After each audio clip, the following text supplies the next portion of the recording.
Student, online class में आप सभी का स्वागत है। आज हम देखते हैं समानार्थी शब्द। समानार्थी शब्द का मतलब होता है कि समान जिसका अर्थ निकले। तो इसको हम अगर ज़्यादा मात्रा में लिख देते हैं तो वो ही पर्यायवाची हो जाता है, लेकिन इसके एक ही लिखते हैं तो क्या होता है, समानार्थी शब्द। तो इसका देखते हैं हम। धनी, धनी माने होता है धनवान, और ईसह माने होता है ईश्वर। कलह, कलह माने होता है लड़ाई। और नेक्स्ट देखेंगे वसुंधरा, तो वसुंधरा माने धरा। भव, भव माने संसार। राजा माने नरेश। अखिलह माने सभी। मनुष्य माने मनुष्य, या उसको आदमी भी हम लिख सकते हैं, तो मनुष्य माने आदमी। गगन माने आकाश। जश्न माने उत्सव। गिरि माने पर्वत। मानव माने नर। निर्धन माने गरीब, और खोजना माने तलाश। अब नेक्स्ट इसका देखते हैं। एक शब्द में उत्तर लिखो या वाक्यांश के लिए एक शब्द। तो पहला है इसका, जिसका कोई अंत ना हो। तो आप जानते हैं जिसका कोई अंत ना हो माने अनंत। फिर दूसरा रहा इसका, दूसरों को धोखा देने वाला। तो जो दूसरों को धोखा देता है उसको बोलते हैं एक शब्द में धोखेबाज। तीसरा आता है जिसका नाश ना हो। तो जिसका नाश ना हो वो अनश्वर, और जिसका नाश हो वो नश्वर। तो जिसका नाश ना हो इसमें क्या आएगा, अनश्वर। फिर है कानूनी बहस करने वाला। तो जो कानूनी बहस करता है इसको क्या बोलते हैं, वकील। नेक्स्ट है जिसमें जानने की इच्छा हो। तो जानने की इच्छा रखने वाला जिज्ञासु। अब आगे है पूजने योग्य। तो पूजने योग्य है पूजनीय। पूजने योग्य जो है पूजनीय। जिसका कोई अंग खराब हो, माने जिसका कोई अंग खराब होता है उसे हम विकलांग कहते हैं। फिर जो सब कुछ जानता हो। तो जो सब कुछ जानता है उसे कहते हैं सर्वज्ञ। अब है इसके आगे विलोम शब्द या विरोधार्थी शब्द या विरोधी शब्द। तो इसको देखते हैं।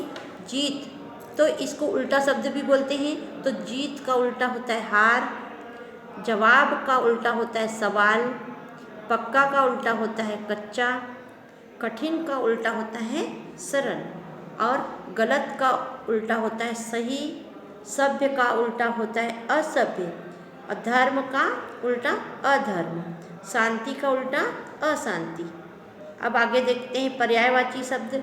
जैसे आपने शुरू में देखा समानार्थी शब्द, तो समानार्थी माने एक समान अर्थ वाला एक लिखना है, और उसी के अगर ज़्यादा लिखते हैं तो हम वो कहलाते हैं पर्यायवाची।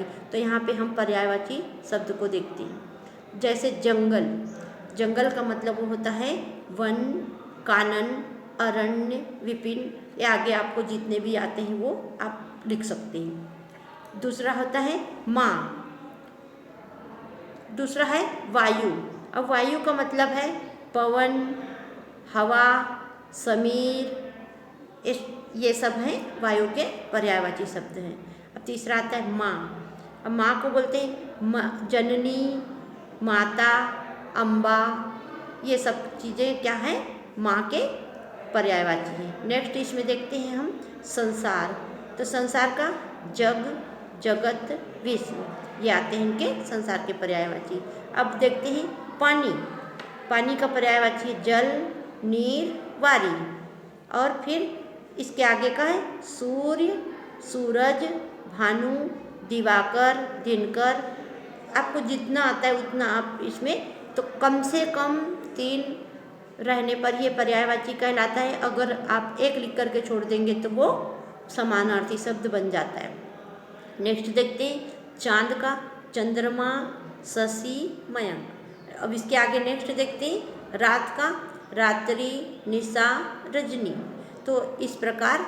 और इसके आगे हम देखते हैं नेक्स्ट क्वेश्चन में तत्सम शब्द को तद्भव बनाना।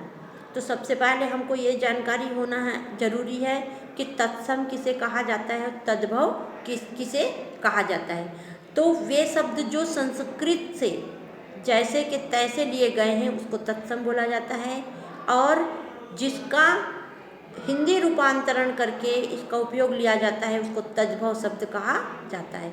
जैसे अश्रु माने आंसू, रात्रि माने रात, सूर्य माने सूरज, और रत्न माने रतन, रत्न माने रतन। तो इस प्रकार आज हमने ये तत्सम और तद्भव, और आगे आप लोग के बुक में सब आपके पास में है तत्सम तद्भव, तो इसके जरिए आप लोग तत्सम और तद्भव को बनाएंगे। नेक्स्ट का जो क्लास होगी उसमें आगे उसके बताया जाएगा। Thank you.